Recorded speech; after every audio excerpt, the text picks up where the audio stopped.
Okay, Shalom. First and foremost, I want to begin by giving all honor, all glory, all praises to Yahweh, Ba'Shem, Yahushai, Ba'Shem, Kakodash.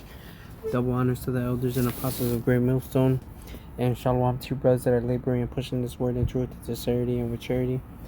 I'm the brother Abraham from the camp here in GMS, Chicago. Coming back at you with another lesson. And this one is based off this video from the Jimmy Dore Show. This video is entitled, "This is how USAID overthrows governments around the world." Alright, in other words, this is how they spread their democracy. Right? Oh, we need to come into this country and bring in democracy for this country to help the people. But in reality, they were just there to corrupt and overthrow their governments. Alright, and take their natural resources. That's Esau's MO. Alright, and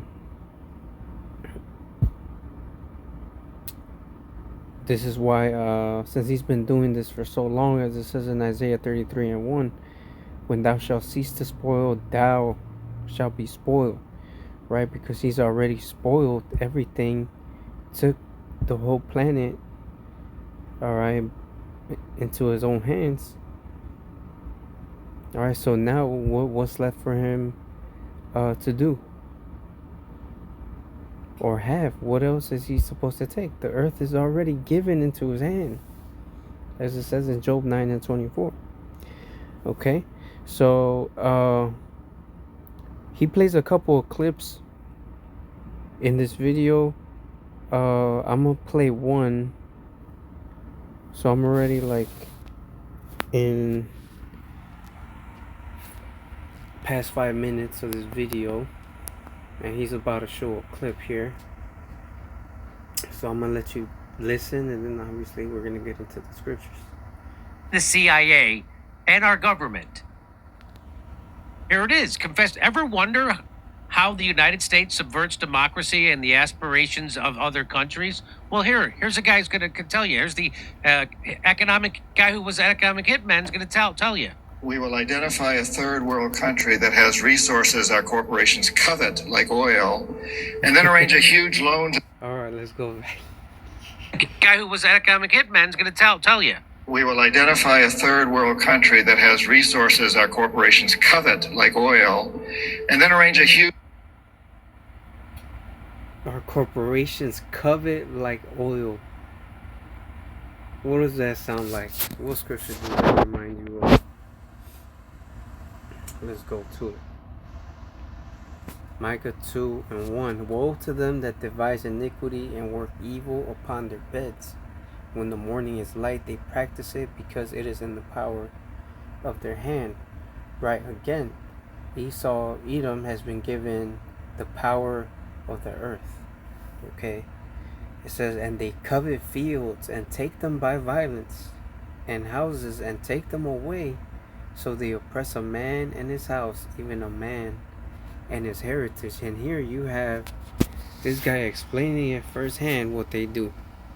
Right, let's go back again. Economic guy who was an economic hitman is going to tell you. We will identify a third world country that has resources our corporations covet, like oil, and then arrange a huge loan to that country from the World Bank or one of its sisters. But the money never goes to the country. Instead, it goes to our big corporations to build infrastructure projects, power plants, highways, industrial parks, things that benefit a few very rich people in that country, as well as our own corporations, but don't help the majority of the people who are too poor to buy electricity, don't have the skills to get jobs in industrial parks, don't own cars to drive on the highways. And yet those very people, the whole country is left holding a huge debt so that it can't pay for education and social services and healthcare for its people. In fact, the debt is so huge by intent that at some point we economic hitmen go back and we say, listen, you owe us a lot of money.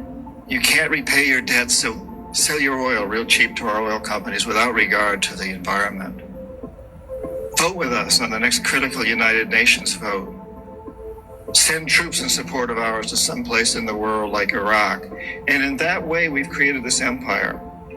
On the few times when we economic hitmen fail, as I talk about in the books, as I failed in Ecuador with Jaime Roldos and in Panama with Omar Torrijos, then the jackals go in.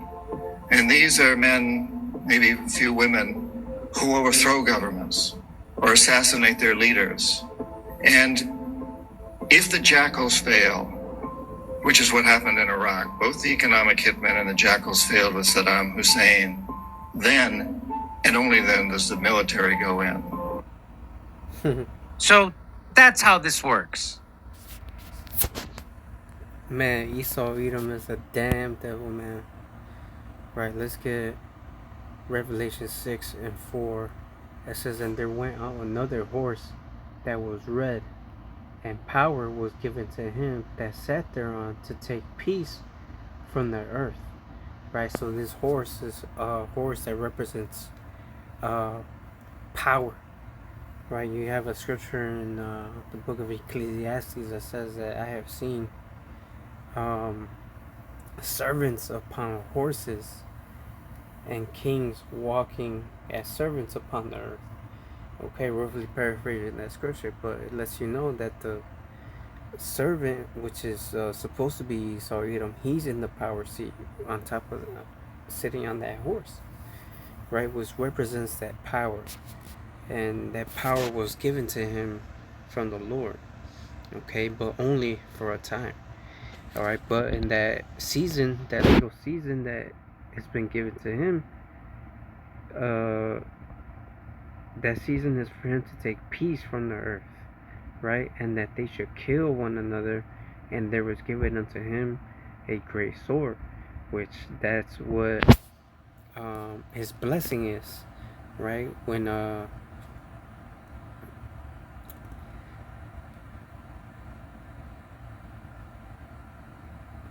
Isaac was giving his blessing to Esau and Jacob,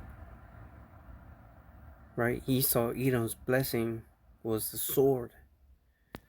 Okay, and what's Esau Edom today? The reputation known as is the greatest military, right? Powerful military might, and that's how he uses his sword to take these lands, to take over these governments, take over their natural resources, in most cases oil, all right, for their corporations to take over. They set up their puppet leaders in these countries and governments so that they can control them. All right. Meanwhile, the people that live in these countries suffer. Okay.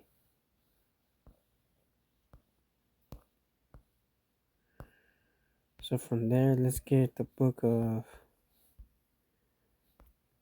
First Maccabees 1 and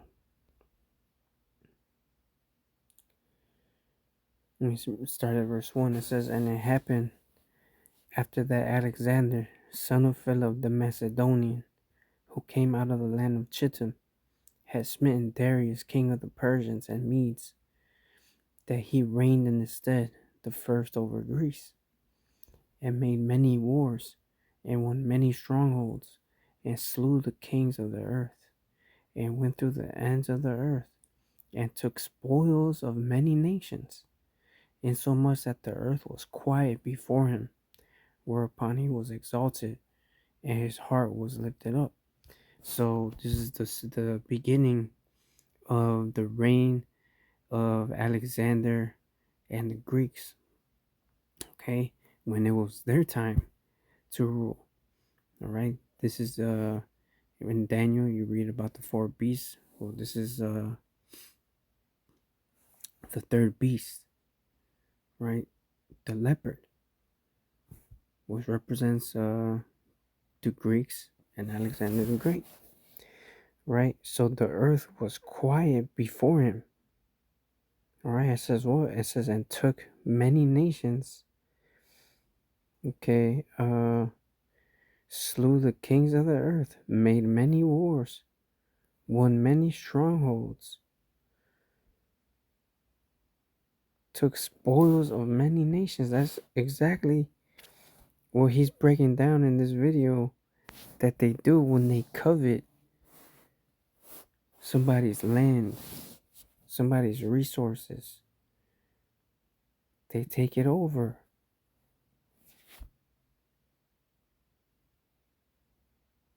Okay?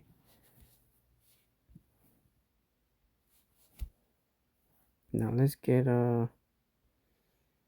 what's that? Revelation 11.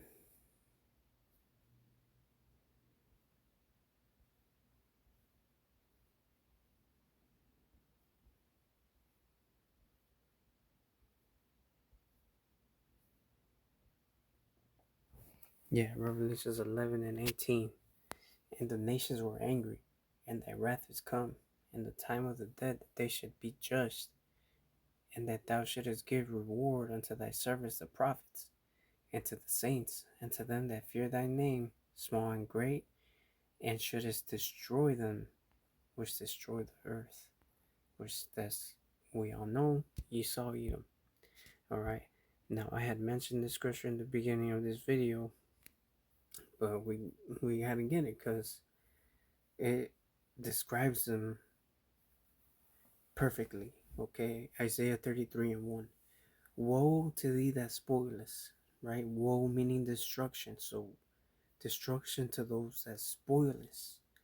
And thou was not spoiled, and dealest treacherously, and they dealt not treacherously with thee. When thou shalt cease to spoil, thou shalt be spoiled. And when thou shalt make an end to deal treacherously, they shall deal treacherously with thee. So now that he spoiled and dealt treacherously with everybody and anything that he possibly can, now it's his turn for it to happen to him. Okay. Um, let's get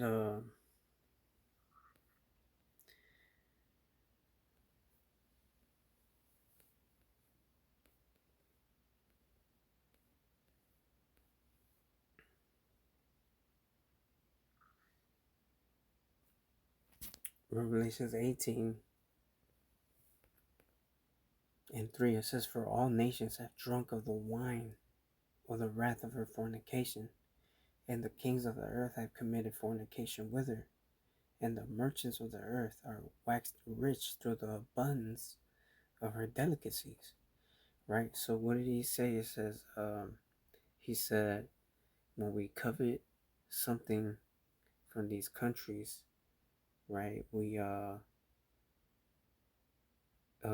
give out loans to that country, but the money doesn't go to the country, it goes to the corporations, right? And the uh very few people get that money, right?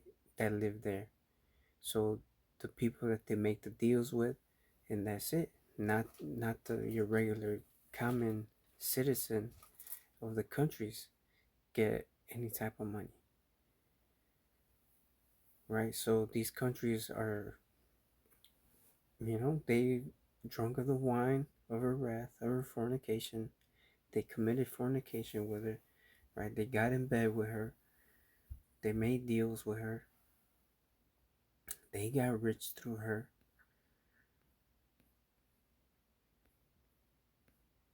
right? That's why when this place gets destroyed, uh, you got all these countries that import their products to America. That's how they get their money.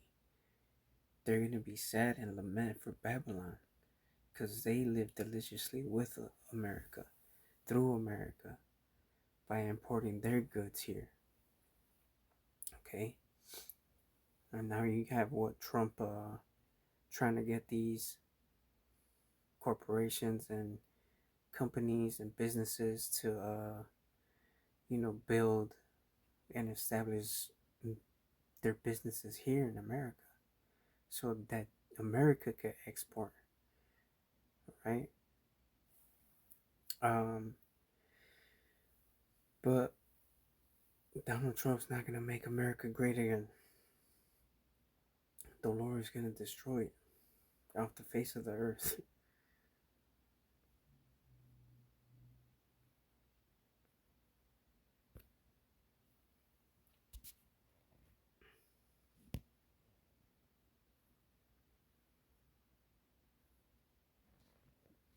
All right, but that's pretty much it, man. This is what Esau Edom does. This is what they do best, and they don't even hide it anymore. It's right in your face, and everybody knows this, and this is why shameful spewing is being thrown on their glory, their reputation for being white, for being saints, for being righteous, is being smeared because of all their wickedness. All right. So that's about it. So I'm gonna go ahead and let there, Lord willing, this video was edifying as always.